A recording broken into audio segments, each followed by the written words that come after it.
दयाशील करुणा करा महिमा तुझा अपार युगंधरा क्रांतीवीरा वंदन तुला त्रिवार विश्वशांतीचा मार्ग जो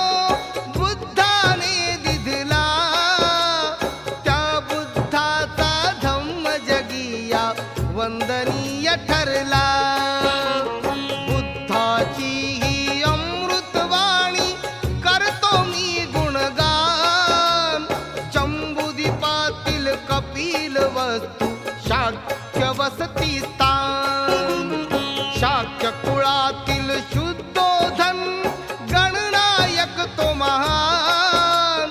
महामाया अन प्रजापती या दोघीही कुलवान